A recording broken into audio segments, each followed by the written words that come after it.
కాబట్టి ఏది పుణ్యం అంటే అక్షరం పాపం, త్రియక్షరం అమృతం. మృత్యువు 2 అక్షరాలు, అమృతం 3 అక్షరాలు. మృత్యువు 2 అక్షరాలు అంటే ఏది 2 అక్షరాలు? మమ అన్నది మృత్యువు, నమమ అన్నది అమృతం. అంటే ఏమర్థం? నాది అనుకొనుట మృత్యువు, నాది కాదు అనుకొనుట సుకృతము. కాబట్టి కొంతమంది దుష్కృతులు, కొంతమంది సుకృతులు. వెనకటి జన్మలలో, అనేక జన్మలలో మనం చేసినప్పుడు, ఏ పని చేసినప్పుడు నాది నాది నాది అనే అనుకున్నాం. కాబట్టి ఇప్పుడు స్వామి వైపు మనస్సు వెళ్ళదు, బాగా అది లోపల ఉండిపోయింది. కాబట్టి లోపల ఉండిపోయినటువంటి ద్వంద్వమోహం, లోపల ద్వంద్వమోహం అంటే ఏమిటి? రాగద్వేషములు, వీటితో కూడినటువంటి మోహం ఏర్పడ్డది, ఏది తెలియదు. అది విడాలి. విడిస్తే ఏం చేయాలి? నన్నే ఉపాయముగా ఆశ్రయించాలి. నన్నే ఉపాయంగా ఆశ్రయించడానికి ప్రతిబంధకమేమి? నేను నీలాగే ఉండడం ప్రతిబంధకం. నేను నీలాగే నీ రూపంతో రాగానే నీలాంటి వాడిని అనుకుని నన్ను గుర్తించలేక నన్ను ఆశ్రయించలేకుండా ఉన్నావు. ఇది ఏం చేయాలి దానికి అంటే, దీనికి నలుగురు వాళ్ళు ఉంటారు, నలుగురు వీళ్ళు ఉంటారని స్వామి నలుగురిని చెప్పాడు. దుష్కృతులు 4 రకాలు, సుకృతులు 4 రకాలు. దుష్కృతులు 4 రకాలు, సుకృతులు 4 రకాలు. దుష్కృతులంటే పాపము చేసిన వారు, సుకృతులంటే పుణ్యము చేసిన వారు.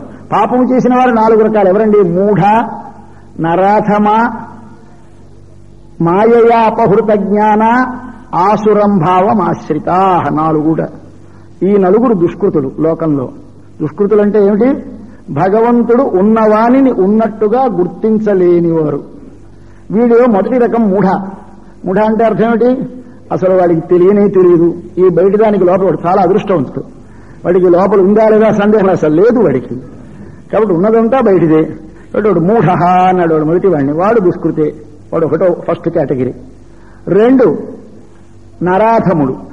నరాధముడు అంటే వీడికి ఉందని తెలుసును కానీ ఆసక్తి లేదు, నాకు ఇంట్రెస్ట్ లేదండి, మంచిదే ఆ విషయం గొప్పదే కానీ నాకు ఇంట్రెస్ట్ లేదంటాడు వీడు. 2వ వాడు నరాధముడు. 3వ వాడు మాయయా అపహృత జ్ఞానుడు. వీడికి పాపం యుక్తులు తెలుసును, మంచి రీజను, లాజిక్ బ్రహ్మాండంగా తెలుసును.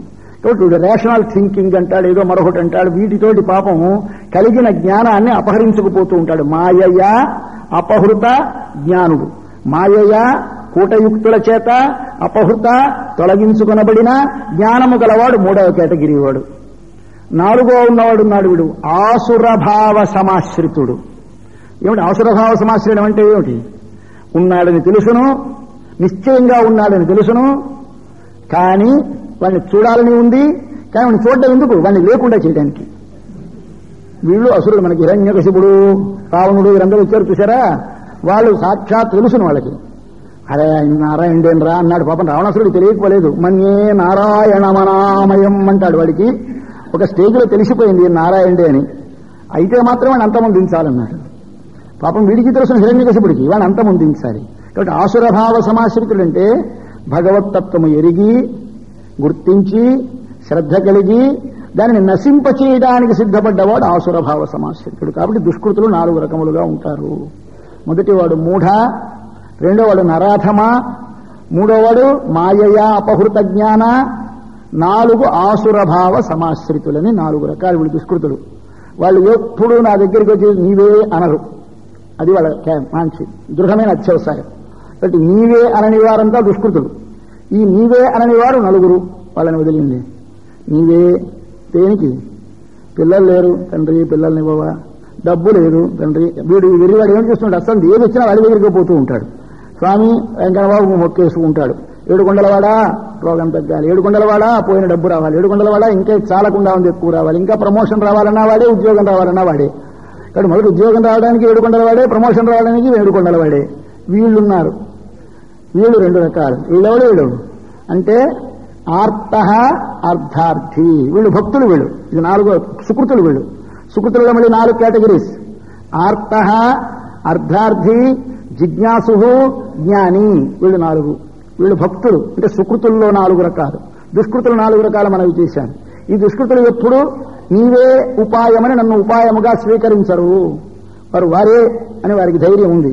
నాకంటే ఏముందన్న ధైర్యంలో ఉంటాడు కనుక వాడు నా ఊసేరా, నా జోలి పట్టడు వాడు. వీళ్ళున్నారు, ప్రతిదానికి నన్నే పట్టుకుంటారు వీళ్ళు భక్తులే. ఎవడు? ఆర్త. ఆర్తుడంటే ఉన్నది పోయి ఏడుస్తున్నవాడు ఆర్తుడు.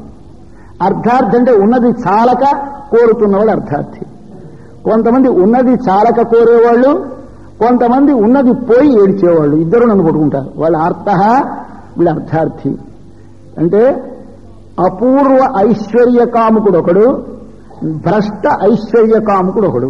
పోయిన ఐశ్వర్యం కావాలనొకడు, అపూర్వ ఐశ్వర్యం కావాలనొకడు. వీళ్ళు రెండు రకాలు. మరొకడు ఉంటాడు జిజ్ఞాసు. అయ్యా నాకేమక్కర్లేదు కానీ ఈ శరీరం పోయి నా ఆత్మస్వరూపం నా జ్ఞానం కలిగి నేను నేనుగా ఉంటే చాలు. దీన్ని కైవల్యం అంటారు. ఇది భక్తుడు వద్దంటాడు. ఇది భక్తుడు కింద కేటగిరీ. అవతల జ్ఞాన మార్గం వారికి ఇదే పరం. కానీ వీరు ఒప్పుకోరు. ఎందుకంటే వారికి రెండు లేవు కదా.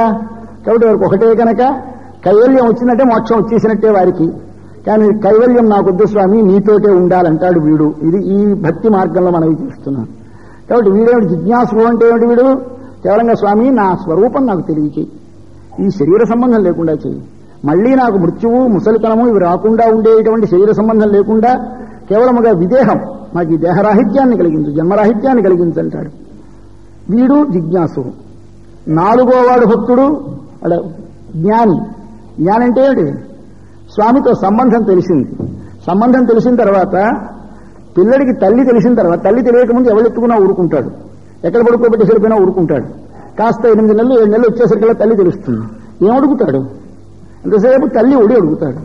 కాబట్టి తల్లితో ఉండే సంబంధం మనకు తెలిసిన వారు ఏమడుగుతారు? వీడు జ్ఞానం అంటే భగవంతునితో తనకున్న సంబంధం ఎరిగి తానెవడో భగవంతుడెవడో ఎరిగినవాడు జ్ఞాని అంటే వీడు భక్తుడు. ఈ నాలుగో రకం భక్తుడు ఏం కోరతాడయ్యా? స్వామి నీ సన్నిధి కావాలి, నేను ఎక్కడ ఉన్నా బాధలే, నీ పద సన్నిధి నుండి నువ్వు ఎక్కడుంటే అక్కడ నీకు ఇష్టం వచ్చిన చోటు ఉంచుకో, నీ దగ్గర ఉంచుకో అని కోరతాడు వీడు జ్ఞాని. కాబట్టి వీడు నిత్య భగవత్ సాన్నిధ్యమును కోరేవాడు భక్తుడు నాలుగవ రకమైన భక్తుడు. కాబట్టి మొదటి వాడు ఆర్తుడు, రెండవ వాడు అర్థార్థి, మూడవ వాడు జిజ్ఞాసువు, నాలుగవ వాడు జ్ఞాని అని ఆయన అంటాడు. బాయ్ నాకు అందరికంటే ఎక్కువ ఇష్టం వీడు. అప్పుడు నాలుగో వాడు. ఎందుకంటే వీళ్ళందరూ వస్తారు. చూడండి, మనం ఆఫీసులు వెళ్తాం అనుకోండి, వెళితేను వెళ్ళగానే వారు ఏదో సంతకాలు పెట్టుకుంటూ చూస్తూ మాట చూసి ఏం కావాలండి, ఏమైనా వచ్చారంటారు. అంటే ఫలాని పనికి ఆయన కాగితం ఇచ్చేస్తే సంతకం పెట్టేసి ఎస్ అంటారంటే వెళ్ళిపోవచ్చు. కానీ వీళ్ళు వీడేమిటంటాడు, ఏమి కావాలని నాకేం అక్కర్లేదంటాడు ఈ నాలుగో వాడు. మరి వాడిని ఎలా వదిలించుకోవడం? వాళ్ళు అలా నిలబడతాడు. ఎందుకు వచ్చావా అంటే ఏం లేదండి, ఏమిటి కావాలి, ఏం అక్కర్లేదండి. ఈ నాలుగో రకం వాడి జ్ఞాని. వీడేమిటి, వీడికి ఏమీ అక్కర్లేదు, వీడు ఎందుకు రాడు, వస్తాడంటే వాడికి రావడం ఉండిపోతాడు, అక్కడే ఉంటాడు. వీడి నాలుగో రకం వాడు నాకు ప్రియోహి, వాడు నాకు చాలా ప్రియుడయ్యా. జ్ఞానీతు ఆత్మైవమే మతం ఉదారా సర్వయేవైతే. కృష్ణ భగవానుడి యొక్క ఔదార్యం మన భారతీయ సంస్కృతిలో నిలబడిపోయింది ఇప్పటికీ కూడా. ఆయన ఏమన్నాడు, నన్ను వీళ్ళు అడుగుతారయ్యా, ఎవడి నలుగురు నన్ను అడిగేవాళ్ళు, భక్తులు అన్నారు. భక్తులు అంటే అడిగేవాళ్ళు ఎవరు? డబ్బు పోయి అడిగినవాడు, కొత్త డబ్బు కావాలని అడిగినవాడు, జ్ఞానము కావాలని అడిగినవాడు, కాదు స్వామి నీవే కావాలని అడిగినవాడు. ఈ 4 రకములు అడిగిన వారు కూడా చాలా ఉదారులు అన్నాడు. అదేమిటయా పుచ్చుకున్నవాడు ఉదారుడా అంటే దానికి భాష్యకారులు రాశారు, భగవానుట్ట ఎవడైనా వచ్చి స్వామి నువ్వు ఇస్తావా అని అడిగి నా దగ్గర నుంచి పుచ్చుకుంటే వాడికంటే నాకు గొప్ప దానము చేసినటువంటి ఉదారుడు మరొకడు లేడన్నాడు. ఎవడు ఉదారుడంటే యత్కించిదపి మత్తః గృహ్ణాతి సహా మే సర్వస్వదాయి అంటారు. ఎవడైనా నా దగ్గరికి వచ్చి స్వామి నాకు ఉద్యోగం ఇప్పించవా, నాకు పిల్లల్ని ఇప్పించాలంటే అమ్మయ్య రక్షించవు నాయన, ఇన్నాళ్ళకి దొరికే ఎవడు అడిగేవాడు లేడు. కాబట్టి ఈ లోకంలో నన్ను అడిగేవాడు ఎవడు లేదని స్వామి ఎదురు చూస్తూ ఉంటాడు. కాబట్టి వీడిని ఉదారుడు అన్నాడు. ఎవరిని ఉదారుడు అన్నాడు? తనని అడిగి పుచ్చుకున్న వాడిని ఉదారా అన్నాడు స్వామి. ఈ సంప్రదాయం భారతీయ సంప్రదాయం. మనం ఏం చేస్తూ ఉంటాం, దానం చేస్తాం, కాళ్ళు కడుగుతాం, బ్రాహ్మణి పీట మీద కూర్చోబెట్టి కాళ్ళు కడిగి ఆ నీళ్లు చల్లుకొని ఆయనకి ఏదో డబ్బో గోవో భూమో ఇల్లో దానం చేసేసి ఏం చేస్తావు, వాడి పాదాలు పట్టుకు దండం పెడతావు. వాడు నీకు దండం పెట్టాలా, నువ్వు వాడికి దండం పెట్టాలా? వాడికి నువ్వు ఇచ్చావు 1000 రూపాయలు 2000 రూపాయలు వాడికి ఇచ్చావు, ఇచ్చినందుకు వాడు థ్యాంక్స్ సార్ అంటాడు. వాడైతేను మనమో వాడు థ్యాంక్స్ అన్నాడు, నెత్తిని చేయి పెడతాడు, వీడు దండం పెడతాడు. ఇది భారతీయ సంప్రదాయం అండి. ఇది కృష్ణ భగవానుడు నేర్పాడు మనకి. ఉదారా సర్వయేవైతే, వీరందరూ ఉదారులండి. ఎవరందరూ ఉదారులు? నన్ను అడిగినవాడు. అందులో నాకు మరీ ఇష్టం ఎవడంటే 4వ వాడు జ్ఞానీతు ఆత్మైవమే మతం. నువ్వే కావాలంటాడే వాడు నాకు చాలా ఇష్టం. ఎందుచేత వాడు తనని వదలడు కనుక ఇది కావాలి. కాబట్టి భక్తులు 4 రకములు, వారి సుకృతులు దుష్కృతులు 4 రకములు. వీరు నన్ను పొందరు, వీరు నన్ను పొందుతారు అని స్వామి చెప్పి తరువాత తన యొక్క స్వరూపాన్ని వివరిస్తాడు. రేపు మనం చేస్తాం. ఆ 7 విషయములు ఏమిటి అని అడిగాడు అప్పుడు అర్జునుడు. అవి చెప్పాడు 8వ అధ్యాయంలో. దీనికి అక్షర పరబ్రహ్మయోగమని మనకి 8వ అధ్యాయానికి పేరు. ఏమిటి తెలుసుకోవాలి అంటే తద్బ్రహ్మ ఒకటి తెలుసుకోవాలట, అధ్యాత్మం తెలుసుకోవాలి, కర్మ తెలుసుకోవాలి, అధిభూతం తెలుసుకోవాలి, అధియజ్ఞం తెలుసుకోవాలి, తర్వాత అంత్యకాలమందు దేనిని స్మరించాలో తెలుసుకోవాలి. కాబట్టి 7 విషయములు తెలుసుకోవాలి ప్రతివాడును. ఇది తెలుసుకొని ఉంటే తే బ్రహ్మ తద్విదుఃకృత్స్నం అధ్యాత్మం కర్మచాఖిలం, అటువంటి వారు మళ్లీ జన్మ లేకుండా మోక్షాన్ని పొందుతారు అని ఒక స్టేట్మెంట్ ఇచ్చేశాడు. ప్రతిదీ ముందు అందిస్తాడు. ఏమిటండి అని క్యూరియాసిటీగా అడిగితే చెప్తాడు, అది ఊరుకుంటాడు. అది ఆయన గొప్పతనం. ముందు సందేహం కలిగిస్తాడు. అడగాలి శిష్యుడు బుద్ధిమంతుడైతే. అడిగాడు అర్జునుడు, ఏమిటది చెప్పమని. కిం తద్బ్రహ్మ కిమధ్యాత్మం అని అడిగితే అప్పుడు దానికి సమాధానంగా 8వ అధ్యాయం ప్రారంభించి చెబుతున్నాడు. ఆ తత్ బ్రహ్మ అంటే పరిశుద్ధమైన ఆత్మ. బ్రహ్మ అంటే పరిశుద్ధమైన ఆత్మ.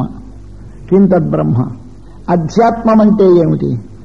అధ్యాత్మం అంటే మన ఆత్మని ఎప్పుడు అదలకుండా ఆత్మయందు అధి అంటే అంటిపెట్టి ఉన్నది అధ్యాత్మ. ఈ ఆత్మని ఎప్పుడు వదలకుండా భూత సూక్ష్మములని 5టితో మనకు ఒక సూక్ష్మ శరీరం ఏర్పడ్డది. మొట్టమొదటి ఎప్పుడు ఏర్పడ్డదో తెలియదు. మా రంగనాథం గారు పెద్ద క్వశ్చనీర్ ఇచ్చారు.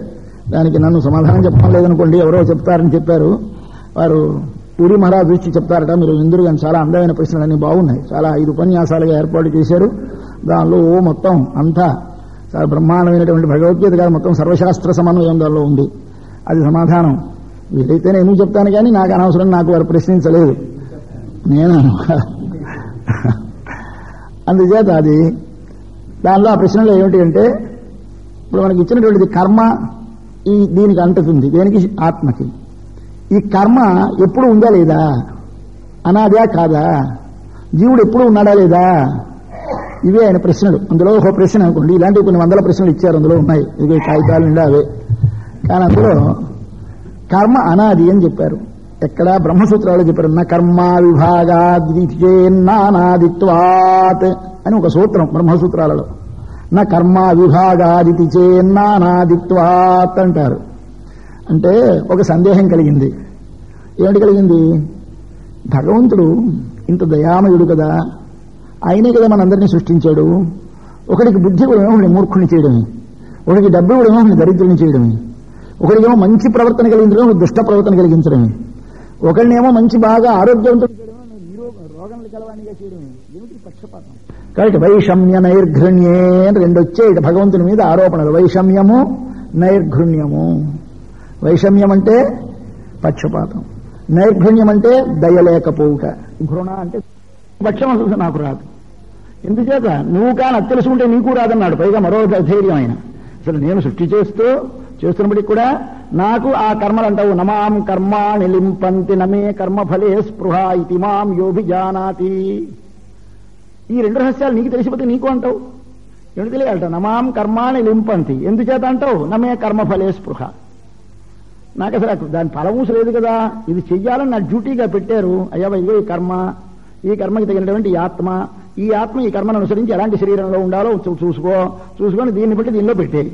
అంటే టకాటకామని మీరు ఇప్పుడు దీనికి ఇచ్చేస్తున్నా కంప్యూటర్కి. మాకు 65 వేస్తే అదే తగ్గించేస్తుందిట. టిక్కెట్లో ధర కూడా మా వాళ్ళు చెప్పారు. ఇవ్వాలేమో, నేను సర్టిఫికేట్ పట్టుకెళ్ళాలేమో అనుకున్నా. అక్కర్లేదండి, మీరేం అక్కర్లేదు, మీ ఏజ్ వేసేసరికల్లా కంప్యూటర్ చేసేస్తున్నారు. ఏదో రిలక్షన్ ఇస్తారట. ఎలా దానికి తెలిసిపోయింది? అలా తెలిసిపోయి కంప్యూటర్ బ్రెయిన్ మన సర్వేశ్వరుడు సర్వజ్ఞుడైన. కాబట్టి సర్వజ్ఞుడు ఏం చేస్తాడు? ఇదిగో ఈ కర్మ ఈ ఆత్మ ఈ కర్మ చేసినప్పుడు ఈ శరీరంలో ఉండాలి అని ఇచ్చారు. కాబట్టి నాకేం లేదు. కాబట్టి నమాం వైషమ్య నైర్ఘృణ్యే నా లేవు. ఎందుకు లేవు? సాపేక్షత్వాత్ బ్రహ్మసూత్రం. అదే భగవద్గీత. వైషమ్య నైర్ఘృణ్యములు లేవు. ఎందుకు? సాపేక్షత్వాత్. అది ఒక దానిని బట్టి నేను చేశాను, కానీ నేనే ఇండిపెండెంట్ గా నేనేం చేయలేదు. అలాగా. ఏమిటి అది? కర్మ. కర్మ అయితే ప్రళయంలో అన్ని కలిసిపోతాయా? కలిసిపోతాయి. చూడండి, అప్పుడప్పుడు మా ప్రావిడెంట్ అకౌంట్స్ కలిసిపోతూ ఉంటాయి. ఒకళ్ళ దానిలో వేసేస్తూ ఉంటారు మా వాళ్ళు. అలాగా ఈ మనం అయిపోయిన తర్వాత అన్ని కలిసిపోతాయి కదా ప్రళయంలోనూ. అలా కలిసిపోయినప్పుడు తిన్నగా వెళ్ళిపోయి ఒకటి కర్మ ఒకటి అంటుకుపోదా, కలిసిపోదా అని అడిగారు. అడిగితే చెప్పాడండి ఆయన మళ్ళీ, న కర్మ అవిభాగాదితి చేత నా అనాదిత్వాత్. నా కర్మ అప్పుడు కలిసిపోదు, అప్పుడు మళ్ళీ విభక్తంగానే ఉంటుందిరా. ఏమిటి అన్నీ కలిపి అందులో పడేసినాయి, కర్మలన్నీ కలిపి ఒక చోట చేరిపోతాయి, జీవులందరూ కలిసి ఒక చోట చేరిపోతారు. ఈ పంచభూతాత్మకమైనటువంటి సూక్ష్మభూతములతో ఉన్నటువంటి సూక్ష్మ శరీరములతోటి జీవులు ఉంటారు. ఈ సూక్ష్మభూతములతో ఉన్నటువంటి ఈ సూక్ష్మ శరీరముతో ఉన్నటువంటి జీవుడు ఈ కర్మ మళ్ళీ ఎప్పుడైతే వీడు పంచాగ్ని విద్య అని ఒక విద్య ఉన్నది, అంటే ఒక కిందకి మళ్ళీ రావడంలో ఎలా వస్తామో మనకు ఒక పద్ధతి చెప్పారు. మనం పుట్టేటప్పుడు చాలా దాని రోత కలగాలని, ఎంత కష్టపడితే కానీ జన్మ రాలేదో తెలియాలి, మళ్ళీ అలాంటి జన్మ రాకుండా ఉండాలని ప్రయత్నించాలి. నువ్వు కొన్నాళ్ల పాటు ఎక్కడో తిరుగుతావు ఎక్కడో తెలియకుండా తిరిగి అప్పుడు ఏమవుతావు, సోమ అంటే చంద్రుడి దగ్గరికి చేరి, ఆ చంద్రుడి దగ్గర నుంచి మేఘంలోకి చేరి, మేఘం నుంచి వర్ష రూపంలో కిందకి పడ్డ తర్వాత ఆయా ఔషధుల మీద పడి, ఆ ఔషధుల మీద పడ్డటువంటి ఔషధిని ఎవరైనా పురుషుడు తింటే ఆ పురుషుడు వీర్య రూపము అయితే, ఆ రేతస్సేమో ఒక స్త్రీ యొక్క శోణితంలో కలిస్తే అప్పుడు నీకు రూపం వస్తుంది. కాబట్టి 5 అగ్నిహోత్రములలో హోమము చెయ్యాలి ఈ ఆత్మని అని పంచాగ్ని విద్యది. అది పంచమ్యామాహుతావాప పురుషవచసో భవంతి. 5వ ఆహుతిలో పురుషుడవుతాడయ్యా, అంతవరకు పురుషత్వం మనుష్యత్వం రాదు. ఒకవేళ కానీ ఆ పడ్డటువంటి వర్షం ఎక్కడైనా సముద్రంలో పడిపోయింది, పోతుంది, కొన్నాళ్ళ పాటు అందులో అలా ఉంటుంది. ఈ ఆత్మ మళ్ళీ అందులో కొట్టుకొని ఎప్పుడో మళ్ళీ లేవాలి, మళ్ళీ మీదకి వెళ్ళాలి, మళ్ళీ కిందకి రావాలి. కాబట్టి మనుష్య శరీరం అంత తేలికైంది కాదని తెలియడానికి, దీనిని వదిలించుకుందికి మనం ప్రయత్నం చేయాలని తెలియడానికి చెప్పి ఏమేమి తెలియాలి అంటే అధ్యాత్మం తెలియాలి. మొదటిది తద్బ్రహ్మ, ఈ పరిశుద్ధమైన ఆత్మ ఎలాగుంటుందో తెలియాలి.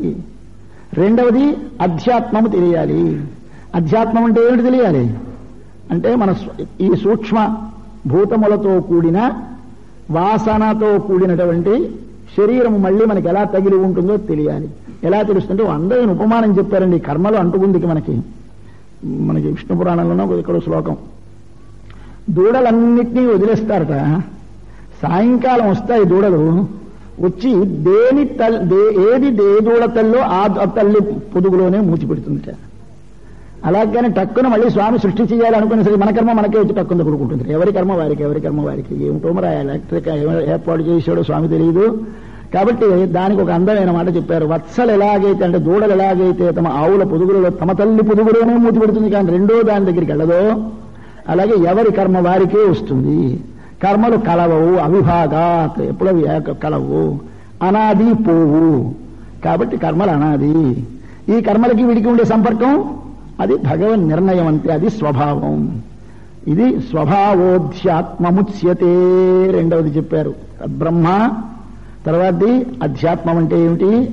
అధిభూతం క్షరోభావ. మనకు కనిపించేటువంటి పెద్ద భూతాలు ఉన్నాయో, పంచమహాభూతం అని బయటకు కనిపిస్తున్నాయి, ఇవన్నీ కూడా దీన్ని అధిభూతం క్షరోభావ, ఇది అధిభూతం అంటారు. ఇవన్నీ మనం తెలుసుకోవాలి. ఎందుకు తెలుసుకోవాలి? మనకి ఏది కావాలో మనం అంత్యకాలం ముందు స్మరించాలి. మనం ఏది కావాలో ఇప్పుడే డిసైడ్ చేసుకోవాలి. కోరికలు మనకుంటే మనం డిసైడ్ చేసుకోగలేదు. మనకే వస్తుంది, పెద్ద ఐశ్వర్యం కావాలన్నప్పటికీ, ఉద్యోగం కావాలన్నప్పటికీ ఇలాగ అనుకుంటూ తెచ్చిపోతే మళ్లీ జన్మలో అలాంటిది వస్తూ ఉంటుంది. కాబట్టి ఆఖరి సమయంలో స్మృతి రావాలి. ఆ అంత్యకాల స్మృతి ఆఖరిది, 7వది. దానికి ముందువి 6 చెప్పారు. మొదటిది తద్బ్రహ్మ, అధ్యాత్మం, అధిభూతం, కర్మ. కర్మ అంటే ఏమిటి అని అడిగాడు. అంటే స్త్రీ పురుష సంపర్కము చేత ఈ ఆత్మ శరీర సంబంధమును పొందేటటువంటి దానికే కర్మ అని పేరు. కాబట్టి స్త్రీ పురుషులిద్దరూ కలిసి వారి యొక్క రేత శోణిత శుక్ల శోణిత సంబంధము చేత కలగడానికి ఏర్పడినటువంటి దానికి కర్మ. భూతభావోద్భవకరో విసర్గ కర్మ సంజ్ఞిత. కర్మ అంటే భూత భావ ఉద్భవ కరః విసర్గ. విసర్గం అంటే రేతస్సు యొక్క విడుచుట. అది భూత భావ ఉద్భవకరః, భూతముల యొక్క భావోద్భవ ఉనికిని కలిగించేటువంటిది. కాబట్టి మనకి శరీర సంబంధమును ఆత్మ కలిగిస్తుంది, దానికి కర్మని పేరు. విసర్గ కర్మ సంజ్ఞిత. అలాగే అధియజ్ఞం అంటే ఏమిటి? నేనే, అధియజ్ఞోహమేవాత్ర, నేనే అని ఇలాగా అన్ని చెప్పుకోవచ్చు. అంత్యకాల స్మృతిని ఇది చాలా ప్రధానము అని మనకి చెబుతాడు. చిట్ట చివరి కాలంలో స్మరించాలి. ఐశ్వర్యార్థి ఈ ఐశ్వర్యములన్నిటికీ కూడా పరమైశ్వర్యమైనటువంటి సర్వేశ్వరుని యొక్క ఐశ్వర్యాన్ని ఇప్పుడు తలుస్తూ ఉండాలట. స్వామి యొక్క ఐశ్వర్యాన్ని, ఆయన యొక్క నియమన శక్తిని, దాన్ని తలంచుకుంటూ కానీ చనిపోతే మళ్లీ జన్మలో వాడికి చక్కగా ఐశ్వర్యం వస్తుంది. అలాగే అంటే భగవంతుని తలుచుకుంటున్నాం కదా అని కాదు. భగవంతుని తలుచుకున్నా భగవంతుని పొందాం. భగవంతునిలో నీకు ఏది బాగా నీ మనసును ఆకర్షిస్తుందో అది వస్తుంది. కాబట్టి అక్కడ నీ కోరిక ఒకటి ఉంది. ఏ కోరిక ఉంది? ఐశ్వర్యము. ఆ ఐశ్వర్యాన్ని స్మరిస్తూ చనిపోతావు, అంతే మళ్లీ జన్మలో ఐశ్వర్యం వస్తుంది.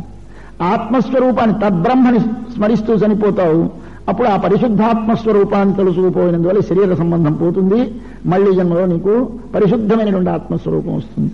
కొంతమంది నాయందే మనసు పెట్టుకుని మైచ అనన్యయోగేన నాయందే మనసుతోటి నన్నే తలుస్తూ నా రూపాన్ని అలా స్మరిస్తూ నా రూపాన్నే తలంచుకుంటూ చివరి సమయంలో నా రూపమే వారికి గోచరమవుతూ ప్రాణం వదిలేస్తారు. అంత్యకాల ముందు వారికి నా దగ్గరే చేరుతారు. వరుసగా ఒక లిస్టు చెప్పాడు మనకి 8వ అధ్యాయంలో. చెప్పి ఇదిగో ఇది అంత్యకాల స్మృతి చాలా అవసరం. అయితే అక్కడ సందేహం, అంత్యకాల స్మృతి కదా అవసరం, బతికున్నంతకాలం పాపకర్మలు చేసేసి చివరికి మనం హాయిగా చచ్చిపోయే సమయానికి ఒక్కసారిగా కృష్ణ అనేస్తే పోయింది కదా. కాబట్టి దీనికి ఇంత మొదటి నుంచి ఎందుకంటే ఇంత తంటారు, ఇంత కర్మ, ఇంత యోగము, ఈ అభ్యాసము, ఇవన్నీ ఎందుకు అక్కర్లేదే? నిజమే పొందుతావు, కానీ ఆ సమయములో ఆ నామము కాని ఆ స్మృతి కాని రాదు. ఎందుచేత అప్పుడు మన ఇంద్రియములు మన వశమందు ఉండవు. వాంగ్ మనసి లీయతే వెళ్ళిపోతుంది, తిన్నగా మాట పడిపోతుంది. ముందు ఎక్కడికి వెళ్ళిపోతుంది? మనస్సు, ఆ ప్రాణం ఇలా వెనక్కి వెళ్ళిపోతాయిట. లోపల తెలివి ఉంటుంది, కానీ ఏవి పని చెయ్యవు, నీకు ఇంద్రియములు నీ వశమందు ఉండవు. అప్పుడు నీకు స్మరణ నీ ఇష్టం వచ్చినట్టు సాగదు. అందుకోసం ఏం చేయాలి? మనకి మన ప్రయత్నము లేకుండా దేనినో విపరీతముగా ప్రేమిస్తే ఆ ప్రేమించినది ఆ సమయంలో మనకు అయత్నముగా స్మృతికి రావాలి, కానీ నీ ప్రయత్నము చేయడం స్మృతికి రాదు. అప్పుడు నీకు ప్రయత్నమే ఉండదు, ప్రయత్నం లేని స్థితికి వెళ్ళిపోతావు. ఆ స్థితిలో రావడానికి ఏమి చేయాలి? ఎదుగో వాడు మనకి అజామిళోపాఖ్యానం అని పెట్టారు, దీనికోసం మనకి భాగవతంలో చాలా అందమైన కథ. అజామిళోపాఖ్యానం అంటే అజామిళుడిని ఒక యోగ్యమైన బ్రాహ్మణుడు. ఆయన పాపం శ్రోత్రియమైనటువంటి కుటుంబంలో పుట్టి ఒక నీచ సంపర్కం కలిగి ఆ నీచ స్త్రీతో చేరి ఉండి ఆమె ఎందు సంతానము కలిగి ఆమెకు అందరూ 10 మంది అందరూ పిల్లలు కలిగి అందులో ఆఖరి వాడు కలిసారి వాడికి నారాయణ అని పేరు పెట్టాడు. ఇందుకు మన వాళ్ళ పూర్వం పేర్లు కూడా పెట్టుకోవడంలో దేవుడు పేర్లు పెట్టుకోమని, ఎందుకంటే చచ్చిపోయేవాడు పిల్లల మీద ప్రేమ ఎవరికైనా ఉంటుంది కనుక పిల్లాం పేరు పెట్టి పిలిచినా పిల్ల పేరు పెట్టి పిలిచినా దేవుడు పేరు పెడితే కొసకి వాళ్ళనే కదా తలుస్తాం, భార్యనో పిల్లలను తలవడం మనం తప్పదు. కాబట్టి వాళ్ళని తెలిసినా దేవుడు పేరు ఉంటే ఆ పేరు వల్లైనా కొంత మళ్లీ జన్మకు వస్తుంది అని ఉద్దేశ్యంతో పెట్టారు. నారాయణుడు ఇచ్చాడు. వస్తే వీడు నారాయణ అని పిలిచాడు. పిలిస్తే ఆ నారాయణ నామం అంత్యకాల ముందు చివర కొడుకుని చూసి కొడుకుని పిలిచాడు, కానీ నారాయణుని పిలవకపోయినా అవతల విష్ణుదూతలు యువతల యమదూతలు వచ్చేసి పెద్ద వివాదమని భాగవతంలో పెద్ద ఘట్టం. అయితే అక్కడ వాడికి ఎందువల్ల వచ్చింది?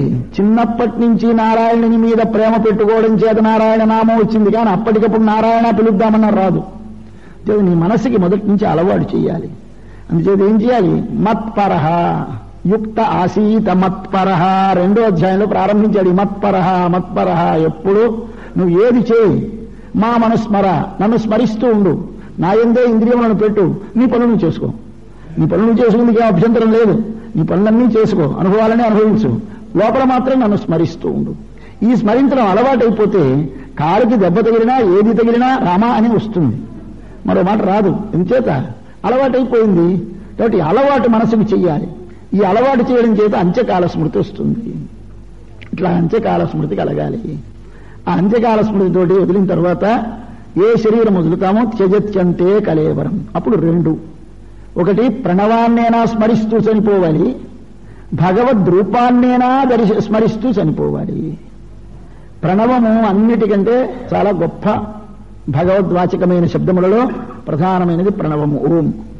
కాబట్టి అప్పుడు భ్రువోర్మధ్యే ప్రాణమావేశ్య, ఈ 2 కనుబొమ్మల మధ్యలోనూ ప్రాణాన్ని నిలబెట్టి ఒకసారి ఆ ఓం అనేటువంటి ప్రణవాన్ని అనుసంధానం చేస్తూ తాను విడిచిపెడితే వాడు మళ్లీ శరీరాన్ని పొందడు, కేవలం శుద్ధాత్మ స్వరూపాన్ని పొందుతాడు. లేదు నన్నే స్మరిస్తూ కాని చనిపోతే నన్నే చేరి నా దగ్గరే ఉంటాడు, మరి జన్మ లేకుండా నాతోటే ఉంటాడు అని 2 చెప్పారు. ఇక్కడ ఈ భక్తి భావంలో ఉన్నటువంటి వారు, ఈ భక్తి యోగం కదా మనం మాట్లాడుకుంటున్నాం కనుక, భక్తి యోగంలో ఉన్నవారు ఆత్మస్వరూప ప్రాప్తి వేరు, భగవత్ ప్రాప్తి వేరు అంటారు. ఆత్మ పరమాత్మ 2 ఒకటే అన్నది నేను మనవి చేశాను మీకు, అది జ్ఞాన మార్గం. అది కాదు, వీరికి ఆత్మ వేరు, భగవానుడు వేరు. ఈ ఆత్మస్వరూపము కేవలం దానికి ఏ దోషములు ఉండవు, పరిశుద్ధమైనది. దానికి దోషములు అంటనిది జ్ఞానానందములు కలదే. దానిని మాత్రము తాను పొందాలి అనుకుంటే శరీర సంపర్కం మరల లేకుండా పోతుంది, కానీ భగవానుని పొందడు. ఆ భగవానుని పొందకుండా దీనిని పొందడానికి కైవల్యమని పేరు. కైవల్యం అంటే కేవల అంటే ఒంటరిగా ఉండుట. దేనికంటే శరీరము కంటే తాను వేరై ఉండుటకు కైవల్యమని పేరు. అది పొందుతాడు, మళ్ళీ జన్మ ఉండదు. కానీ అంతకంటే గొప్పది మాకు ఆత్మస్వరూపానుభవం, ఆత్మానుభవం అక్కర్లేదు, భగవంతునితో ఉండి భగవంతునే అనుభవించాలి అని కోరుతారు భక్తులు. కాబట్టి భక్తులు కోరేది తమరు తాము ఏ మళ్ళీ జన్మ లేకుండా జన్మరాహిత్యాన్ని కోరరు. అందుకోసమే భక్తి మార్గంలో ఉన్నప్పుడు శంకర భగవత్పాదులు కూడా క్రిమివా కీటత్వం, నా క్రిమిత్వం ఇచ్చినా కీటత్వం ఇచ్చినా ఏదిచ్చినా నీ ఎందే మనసు నిలిచేలా చేయన్నారు భక్తినిష్టలో ఉన్నప్పుడు. ఇది భక్తినిష్ట. వారు ఏమంటారు, ఈ స్థితి కాదు వారు కోరేది, ఏదవని నేనేమైనా బాధలేదు, నాకు నరకంలో ఉన్నా బాధలేదన్నారు కులశేఖరుల వారు. నేనెక్కడుంటే అక్కడుండి, నేనెక్కడున్నా ఒక పురుగుగా ఉండని, ఎక్కడ భగవత్ సన్నిధిలో ఒక పురుగుగా ఉన్నా నేను ఉంటే చాలు. అంటే శరీరం కాదు వాడికి ఇక్కడ ప్రధానం, శరీర రాహిత్యం కాదు వాడు కోరడు, భగవంతుని యొక్క నిత్య సన్నిధానం కావాలి. ఇది భక్తుని దశ. కాబట్టి జ్ఞాని యొక్క దశ వేరు, భక్తుని యొక్క దశ వేరు. కాబట్టి భక్తుడికి కలిగేటువంటిది ఏమిటి అంటే భగవత్ ప్రాప్తి, జ్ఞానికి కలిగేటువంటిది ఆత్మప్రాప్తి.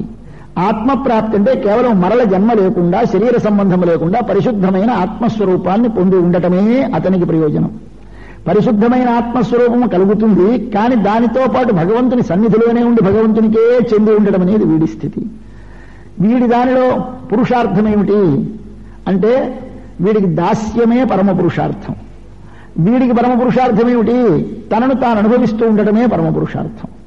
ఇక్కడ దీనిలో పరమ పురుషార్థం వేరు, అక్కడ పరమ పురుషార్థం వేరు. ఆత్మానుభవమే అక్కడ, ఇక్కడ భగవదనుభవం ఇక్కడ. ఈ భగవదనుభవం అనేటువంటి దానిని కావాలి అని కోరేటటువంటి వారు ఎప్పుడు ఏమి కోరుతారు, స్వామి యొక్క నిత్య సన్నిధానం కావాలి, నిత్యము కైంకర్యం సేవ చేయాలి. ఎందుకు అలా కోరుతారండి, దాస్యం ఎవడైనా కోరుకుంటాడా? దాస్యం సేవ అనేది చాలా సేవా స్వవృత్తి రాఖ్యాత, ఇది కేవలం కుక్క పని. కాబట్టి సేవ సేవ సేవ సేవకుడు సేవకుడు ఏమిటి, ఎప్పుడు సర్వెంటేనా బతుకు, ఎప్పుడు మనం స్వతంత్రులం, అహం బ్రహ్మాస్మి అందాం అంటారు జ్ఞానులు. అబ్బో వద్దు వద్దు దాసోహం అందామంటారు వీళ్ళు. ఏమంటే దానికి తేడా ఏమిటి అంటే, ఇప్పుడు మనవి చేశానే మీకు ఇందాక అధ్యాయంలో, శరీర ఆత్మభావము చేత తాదాత్మ్యం అంటారు వీరు. తాదాత్మ్యం ఇద్దరు ఒప్పుకుంటారు. విశ్వమంతా పరమాత్మాత్మకము బ్రహ్మాత్మకము, బ్రహ్మాత్మకం అన్న మాట జ్ఞాపకం పెట్టుకోండి, అందరికీ తెలుసు ఈ మాట. బ్రహ్మాత్మకం బ్రహ్మాత్మకం, ఇదంతా బ్రహ్మాత్మకమే అంటే అర్థం ఏమిటి? బ్రహ్మాత్మకమే అంటే బ్రహ్మే అని అర్థం వారికి, బ్రహ్మ ఆత్మగా కలది అని అర్థం వీరికి. బ్రహ్మ ఆత్మగా కలది అంటే పైన నేనున్నాను శరీరముగా, నా లోపల వాడు ఆత్మగా ఉన్నాడు. కాబట్టి నాకు మైకుకి, పుస్తకానికి, వాచికి, దీనికి అన్నిటికీ కూడా ఆత్మ ఆయనే, నేను పైన శరీరం. కాబట్టి ఈ శరీరం ఉంది, లోపల ఆత్మ ఆయన ఉన్నాడు. ఉన్నప్పుడు ఏం చేస్తుంది శరీరం? వాడి చేతనే నియమింపబడి వాడి కొరకే ఉపయోగపడుతుంది, కానీ తన కొరకు ఉపయోగపడదు. దాస్యం అంటే అర్థమేమి? వాని చేతనే నియమింపబడి వాని కొరకు ఉపయోగపడేది దాస.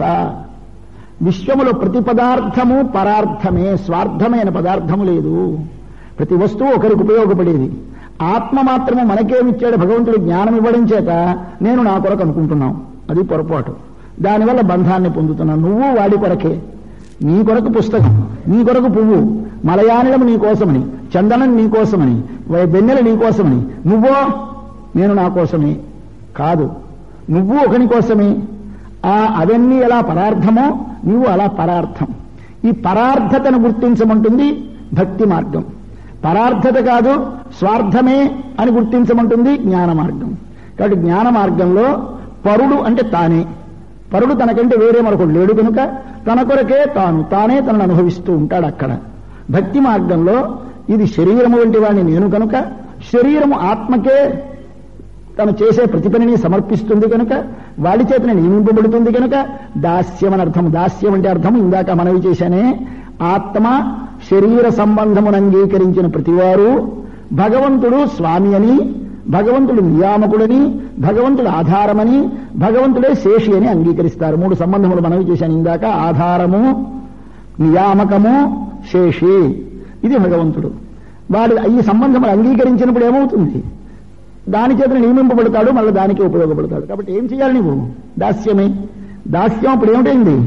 హీనమైనదా కాదా? కాదు. ఎప్పుడు హీనమవుతుంది? ఒకనికి తనకు చెందని దానికి చేస్తే హీనం, నియమము చేత చేస్తే హీనం. కానీ ఇప్పుడు మన శరీరం మనకు ఉపయోగపడుతోంది, దీనికి తెలివితేటలు లేవు, కానీ మనలాగే ఇది కూడా అచేతనం కనుక వింటోంది, కానీ విననంటే మనం ఏం చేస్తాం? నేను నీ మాట వినను అని చెయ్యి రిఫ్యూజ్ చేస్తే అది చెయ్యి కాదు. మనకి పక్షవాతం వచ్చి పడిపోతే ఇది చెయ్యి కాదు. అలాగే నువ్వు ఆత్మవి కావు. నువ్వు ఆత్మ అంటే అర్థం వాళ్ళ చేత ధరింపబడి, వాళ్ళ చేత నియమింపబడి, వాడి కొరకు వినియోగపడినంతసేపే నీకు ఆత్మ అనే పేరు. ఆత్మనే అచేతనము కాని ఏదైనా వాడిది. మయా తతమిదం సర్వం జగదవ్యక్తమూర్తిన మత్స్థాని సర్వభూతాని మత్త సర్వం ప్రవర్తతే. స్వామి స్పష్టంగా చెప్పాడు, నేను ప్రవర్తింపజేసేవాడిని నేను, నిలబెట్టేవాడిని నేను, నా కొరకు సర్వము ఉంది. ఇదంతా స్పష్టంగా స్వామి నాకే 3 సంబంధాలు ఉన్నాయని చెబుతూ ఉంటే నీవు వాడి కొరకు ప్రవర్తించకపోతే నీకు సృష్టి చేసినటువంటి ప్రయోజనం వ్యర్థము అంటుంది భక్తి మార్గం. కనుక భక్తి మార్గములో ఆత్మప్రాప్తి కంటే భగవత్ ప్రాప్తి వారు ప్రధానంగా భావిస్తారు. ఆ భగవద్ అనుభవమే వారికి పరమ పురుషార్థం. అటువంటి భగవద్ అనుభవం అంటే అర్థం ఏమిటి? ఆయన ఏదో తాను అనుభవిస్తూ తాను ఆనందం అనుభవించడం కాదు, తను వానికి వినియోగపడుట ఆనందము. ఎలాగది? వానికి వినియోగపడితే మనకు ఆనందం ఉంటుందా?